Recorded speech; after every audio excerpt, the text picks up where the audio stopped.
በቅዱስ ሉቃስ ወንጌል ምዕራፍ 24 ቁጥር 5 እንደተናገረ ተነስቷል።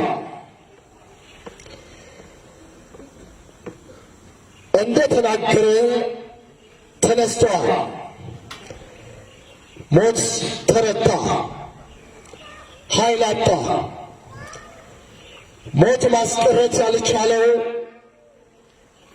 ብርቱ ስልጣኑን የተቀማው በኢየሱስ ክርስቶስ።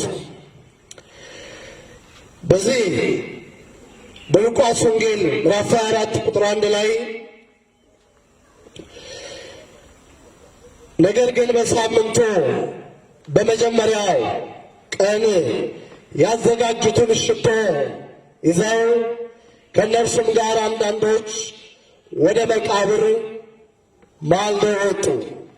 ድንጋዩ ከመቃብሩ ተንከባሎ አገኙት። ገብተውም የጌታ የኢየሱስን ሥጋ አላገኙም። ከእነርሱም በዚያ ሲያመነቱ እነሆ ሁለት ሰዎች የሚያንጸባርቅ ልብስ ለብሰው ወደ እነርሱ ቀረቡ። ፈርተው ፊታቸው ወደ ምድር አቀርቅረው ሳለ እንዲህ አሏቸው፣ ሕያውን ከሙታን መካከል ለምን ትፈልጋላችሁ? እንደተናገረ ተነስቷል። ክብር ምስጋና ለአምላካችን ይሁን። እንግዲህ ጌታችን መድኃኒታችን ኢየሱስ ክርስቶስ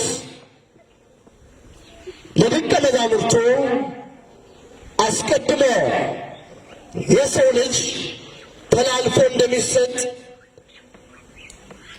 በመስቀል ሞት እንደሚሞት፣ ወደ መቃብር እንደሚወርድ፣ በሦስተኛውም ቀን ሞትና መቃብርን ሽሮ በክብርና በግርማ እንደሚነሳ ነግሯቸው ነበር። ለመግደላዊት ማርያም የባለውለታ የኢየሱስ ክርስቶስ ፍቅር አሸንፏት ገና ጎህ ሳይቀድ በሌሊት ንጉሷ እንደ ወትሮ ሳይሆን በተለየ አኳኋን በመቃብር አድሯልና ቀድሞ ከአጋንንት የገላገላት ነውና ነፃ ያወጣት ነውና እንደ ሰው ያላያት ነውና ተሸንፋለች በብርቱ ፍቅሩ። እኔ መድኃኔዓለም የሰው ልጅን በአለንጋ ባርጩሜ ሳይሆን በፍቅር አሸንፎ እግር ስር የሚጥል ተወዳጅ እሷ አዳሯንን እንቅልፍ በዓይኗ መዞር አልቻለም። ለምን ቢባል የሚወዳት አምላኳ ከቀይ ዕንቁ በላይ የሆነው ክብሯ በአመፀኞች ተላልፎ ወደ መቃብር ገብቶባታል። እሷ ሄዳ ግን ስላላገኘችው ልቧስ ሁለቱ ሰዎች የተባሉት መላእክት ቀድሞ በገሊላ የነገራችሁ ሕያው ነው፣ አስቀድሞ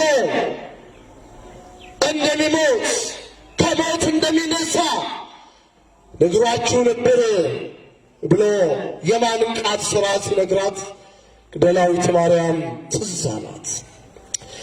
እውነት ነው ወዳጆቼ፣ ትዝ የሚለን ብዙ ነገር አለ በእያንዳንዳችን ሕይወት ላይ እግዚአብሔር ያደረገ ምሕረት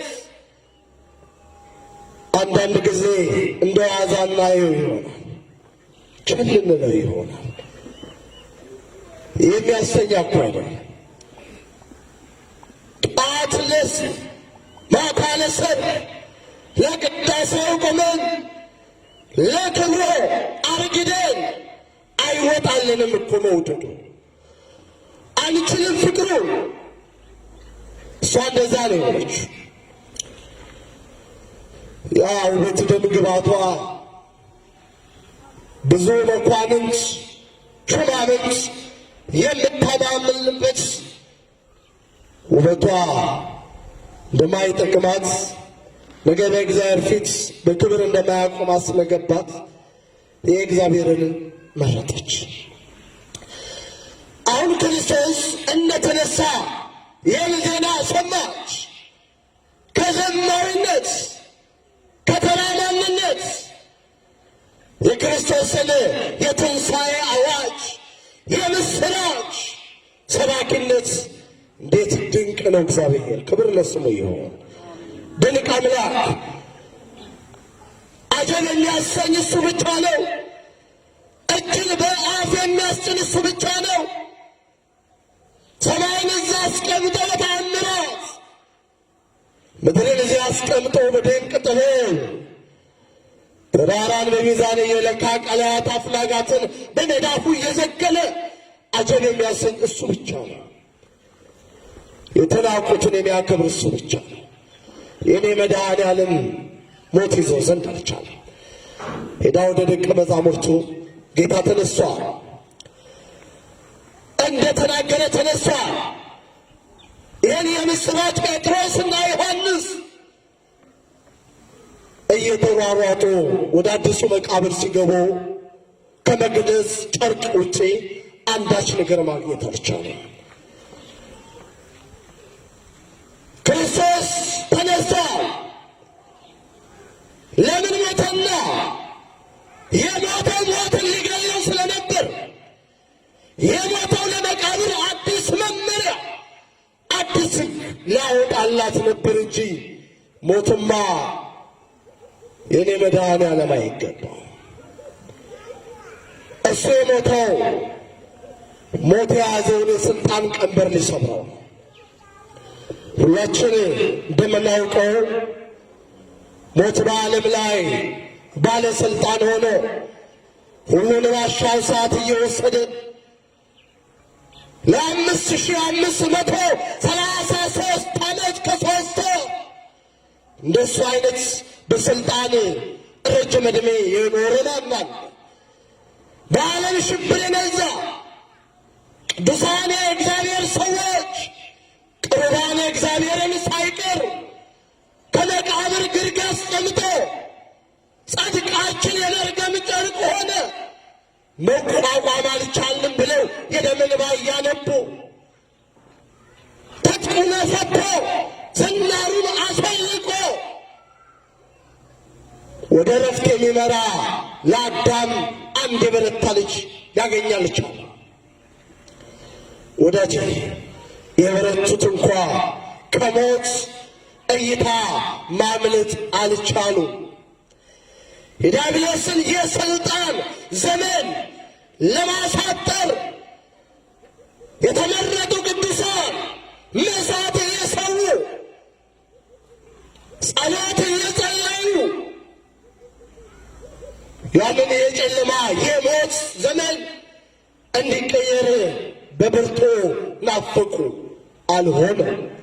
ሞት አየለ በኃይል ላይ ኃይል እየታደሰ የሰው ልጆችን አሰቃየ። የመከራው ዘመን በዛ። ያ የመከራ ዘመን ያ ድቅድቅ የሰው ልጆች የሕይወት ጨለማ ነበረ። አስቡ። ያንን የጨለማ ግርዶሽ ያን የጥል ድንበር ማፍረስ የቻለ አንድ ኃይል ጠፋ። ያ ዘመን የጨለማ ዘመን ተባለ። ወዳጄ ቀዳማዊ ቃል ጌታ ኢየሱስ ክርስቶስ ለኪዳኑ ለቃሉ የታመነ አምላክ ነው። መጥቼ አሳርፍሃለሁ፣ ከልጅ ልጅ ተወልጄ ነፃ አወጣሃለሁ ነው። ኪዳን ገብቷል፣ ውል አለና። እግዚአብሔር እንደ ሰው አይደለምና፣ እግዚአብሔር ይዋሽ ዘንድ ሰው አይደለምና ቃሉን አክብሮ ተወዳጁ ብሩክ አምላክ ወደዚህ ዓለም ተገለጠ።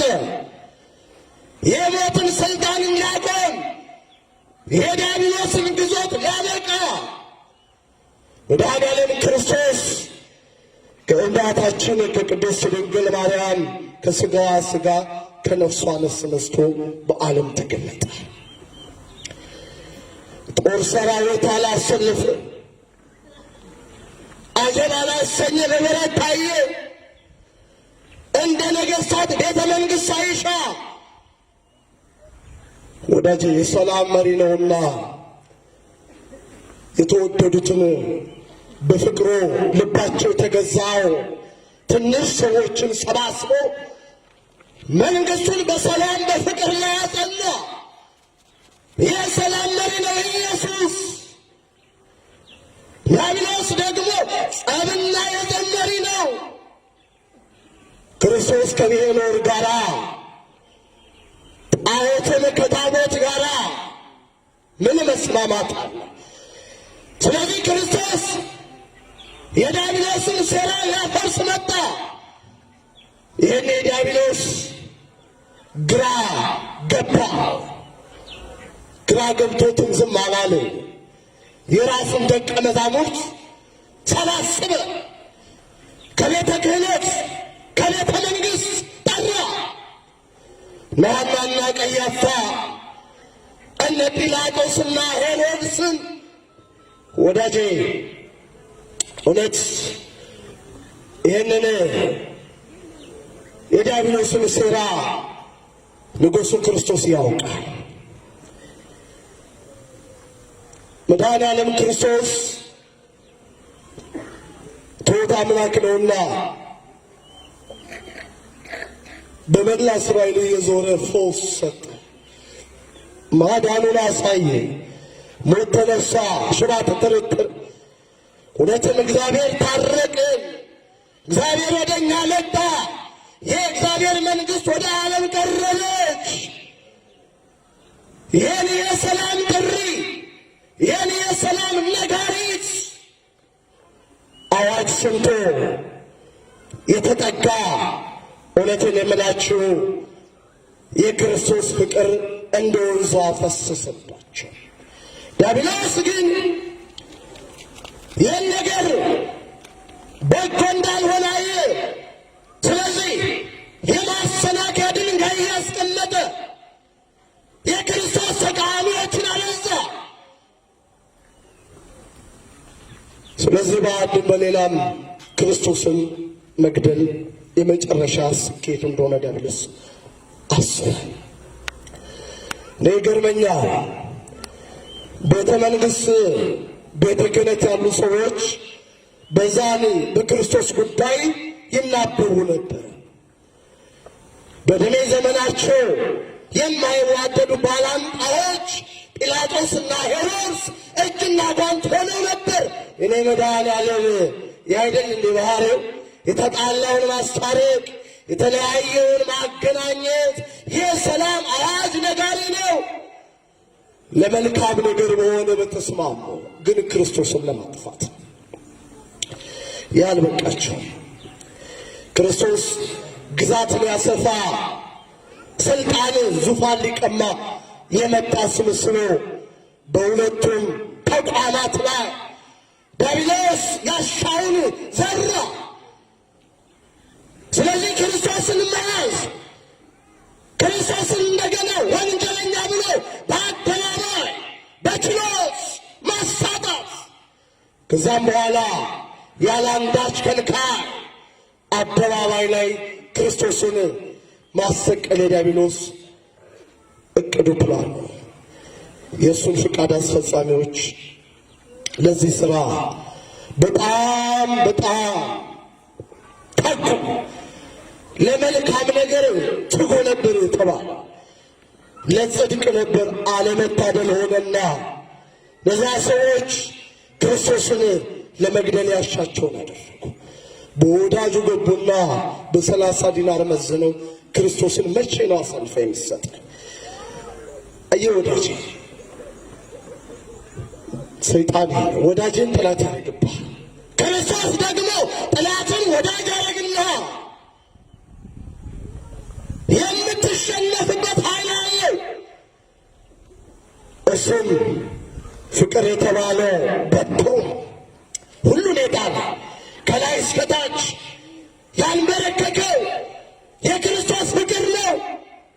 ስለዚህ በወዳጁ በይሁዳ አንድ ቤት ሥራ ሰይጣን አስቀመጠ። ከዛም በኋላ ደግሞ በቆመበት ቦታ ሁሉ እንደ ወንጀለኛ ወንጌል እንዳይሰበክ ይህ እግዚአብሔር ማዳን እንዳይገለጥ መሰናክል ያመጡ ፈተና ያመጡ ነበር።